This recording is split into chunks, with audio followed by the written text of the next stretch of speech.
BIP of Bizarre Interest Productions, and I'm typing this early at 7 a.m. on May 16th because I want to do a better job of getting scripts and videos out before I leave for work, and hopefully add enough videos to make during the nights.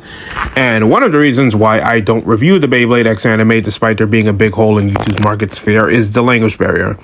My understanding of the Japanese language goes beyond D- tier, even though I can pick up on context clues, and it's not like I'm going to demand the sub team who does it for free on their own time move as fast as possible the moment the episodes come out.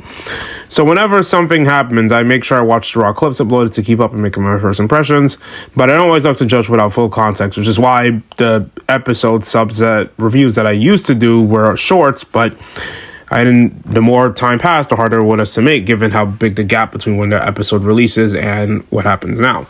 So when I saw episodes 27 and 28 of season 2 of X, aka episodes 78 and 79 respectively, without clips, the look on my surprise when Uni, Cho, Sonamis, and Tokuro all made custom changes to their Beyblades to affect or improve their type and performance is really cool. I'm not even trying to oversell it or anything. This is something I've been generally wanting the Beyblade anime to do for several years with different methods and forms.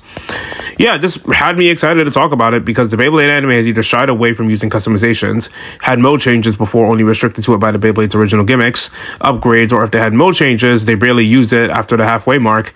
And that's a darn shame, especially given all the reasons why this should be a thing that happens more so in the anime. Think about it.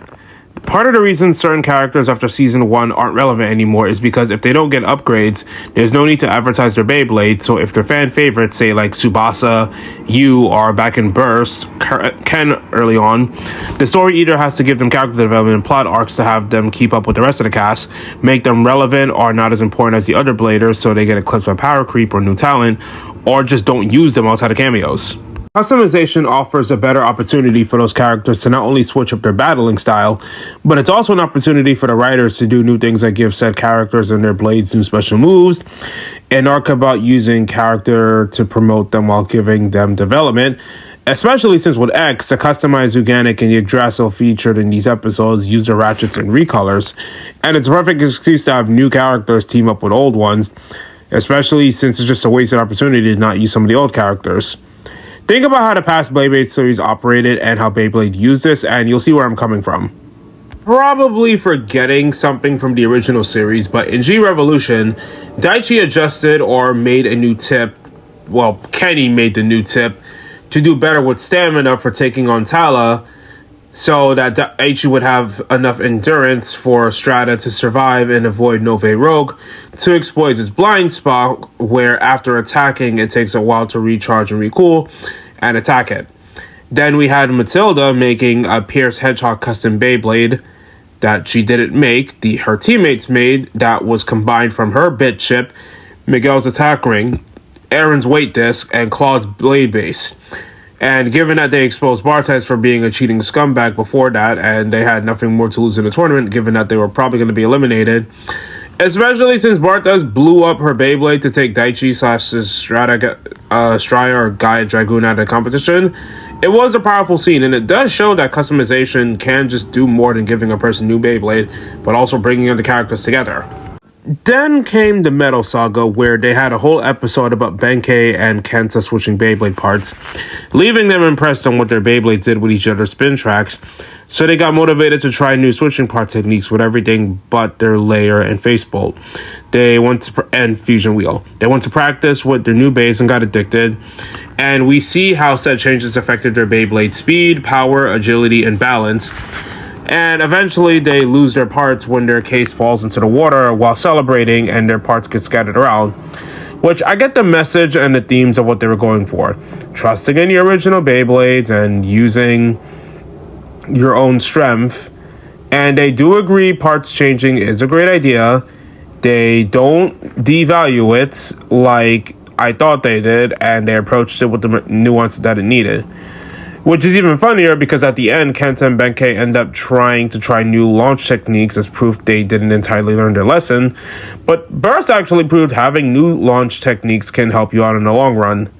And speaking of Burst, my problem with Burst is that they came pretty close to pulling this off but didn't go all the way.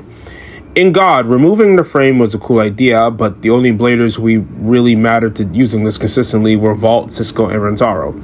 Removing the frame gave Vault more speed at the cost of more stamina, and Ragnarok had more than just stamina without the frame.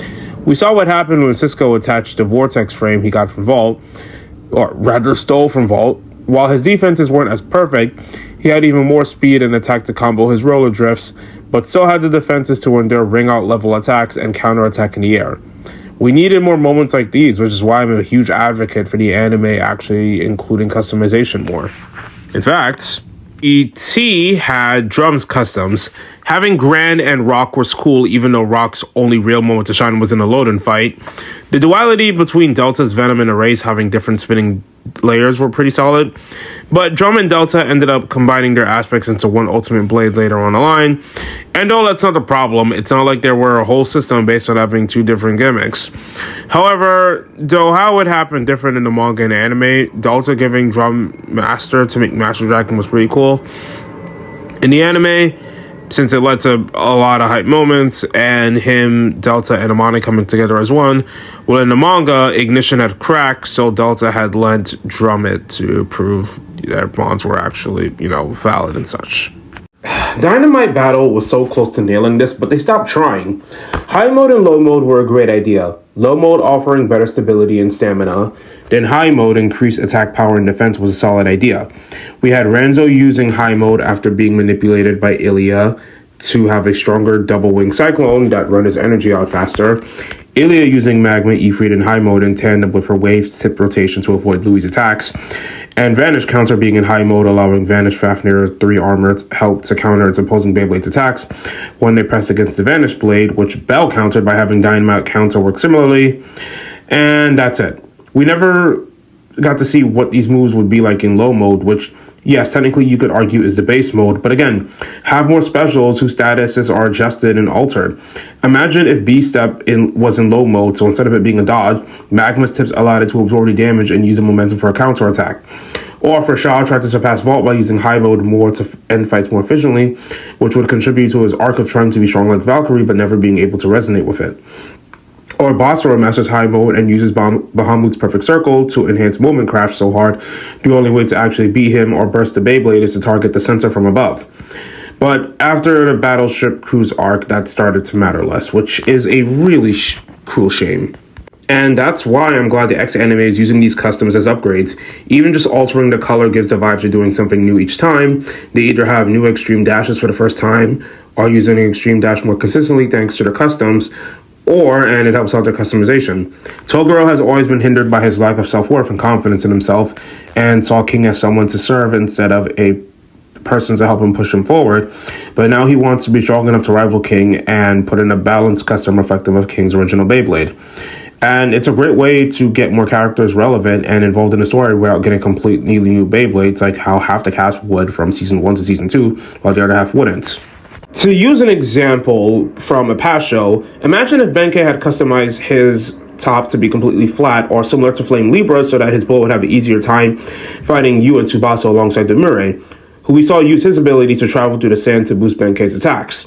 Or in Beyblade Burst, we saw more characters taking advantage of their modes or customizing for different effects later on. In fact, there are other customizations that would work just as well. Think about all the fights Kiyoya endured and how many special moves he was able to make. Imagine if he changed Rock Leone's performance tip to a stamina flat, since his raw power from shooting was already strong enough to make him rival an attack type. Or if you change his spin track so his Sonic Wave would come out faster, and his Sonic Shield works more as a counterattack with a more powerful repelling ability.